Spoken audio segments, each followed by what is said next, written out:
नमस्ते। इन खबर हरियाणा देखने लग रहे आप। मैं आपके खिलाफ स्वाति कादियान। जम्मू कश्मीर के पहलगाम में हमले में मारे गए नेवी के लेफ्टिनेंट विनय नरवाल का कल करनाल में अंतिम संस्कार कर दिया गया। बहन सृष्टि और चचेरे भाई ने उन तक मुखाग्नि दी। उससे पहले बहन ने अर्थी को कंधा भी दिया था। सीएम नायब सिंह सैनी और पूर्व डिप्टी सीएम दुष्यंत चौटाला श्रद्धांजलि देने खातिर उनके क्षेत्र में पहुंचे थे और विनय की बहन सीएम नायब सिंह सैनी के शामी फूट फूट के रोती हुई भी नजर आई।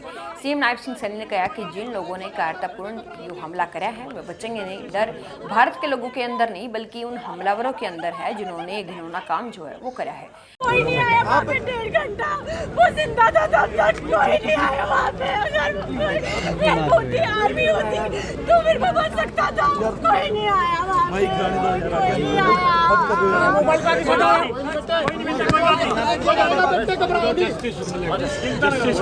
I want them dead। जिन्होंने मेरे भाई को मारा मुझे वो dead चाहिए। वो मरेगा जिसने मारा।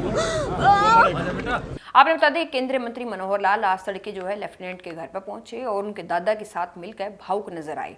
उसके बाद केंद्रीय मंत्री ने कहा कि पाकिस्तान इसे हड़के में ना ले वह आज आतंकवाद के खिलाफ दुनिया के देश मारे गिल्ले है। भारत को इस घटना का बदला लेने के लिए जो भी करना पड़ेगा जरूर करेंगे।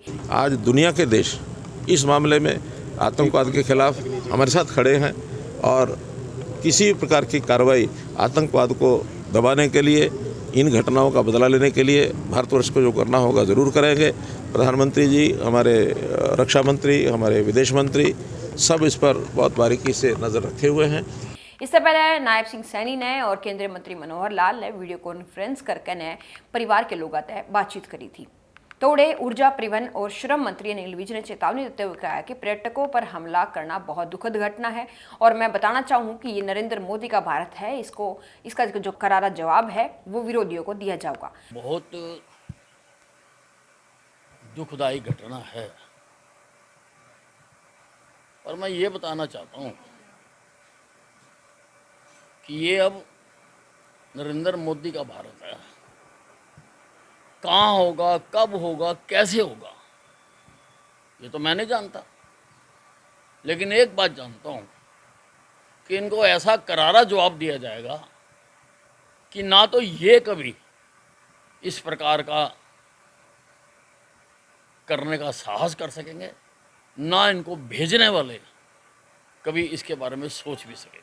शिक्षा मंत्री महिपाल ढांडा ने भी प्रतिक्रिया दी। उन्हें कहा कि पुलवामा में इससे पहले हमला हुआ था लेकिन हमारे जवानों ने आतंकवादियों को ढूंढ कर ढेर कर डाला था और ईसाई ईद भी होगा। इन आतंकवादियों ने इस घटना को जो अंजाम दिया है उसको किसी भी सूरत में बख्शा नहीं जाएगा।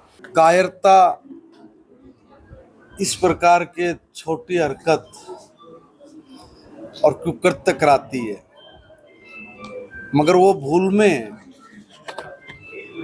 अब देश में कमजोर नहीं मजबूत राजनीतिक सोच है।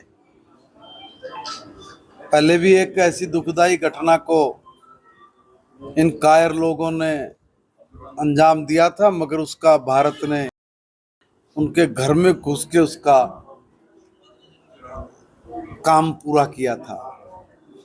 अब फिर माननीय प्रधानमंत्री जी ने कहा है कि कुछ भी होगा, ऐसे निर्दयी राक्षस प्रवृत्ति के लोग जिन्होंने ये कुक्रम करके हमारे नियत लोगों को जो इस्लाम के नाम पर बलि चढ़ाए हैं उनको बख्शेंगे नहीं। आपने बता दें कि विनय नरवाल के पिता राजेश ने कहा है कि शादी का टेंट ही उतरा भी नहीं था और इतना बड़ा दुखद जो पहाड़ है वो परिवार पर टूटा है। न केवल परिवार पर बल्कि पूरे देश के ऊपर टूटा है। मैं और मेरे परिवार के लोग बहुत दुखी हैं इस घटना के बाद है और भगवान ही जो शक्ति है वो दे सका है इस सहन करने की। जान कोई किसी की नहीं बचा सकता, सिर्फ ऊपर वाला प्रभु उससे यहाँ हाथ जोड़े है। 2 दिन पहले अभी तो टेंट भी यहाँ से पूरी तरह से उखड़ा नहीं था, बट इतना दुखों का पहाड़ टूटा है। मुझ पर अकेले पे नहीं है, पूरा देश मेरे साथ है और ठीक है, अनरिपेयरेबल, अनबियरेबल एंड अनटॉलरेबल है मेरे लिए और मेरी फैमिली के लिए, बट भगवान ही संभल देगा इसके लिए। जान कोई किसी की नहीं बचा सकता, वो प्रभु के हाथ में है।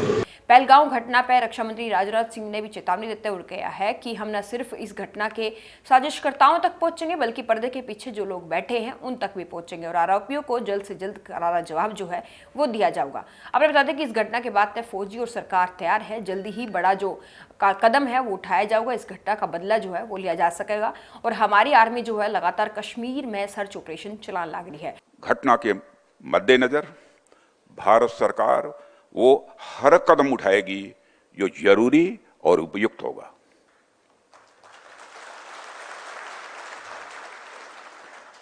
और हम सिर्फ उन लोगों तक नहीं पहुंचेंगे जिन्होंने इस घटना को अंजाम दिया है, हम उन तक भी पहुंचेंगे जिन्होंने पर्दे के पीछे बैठकर हिंदुस्तान की सरजमी पर ऐसी नापाक हरकतों की साजिशें रची हैं।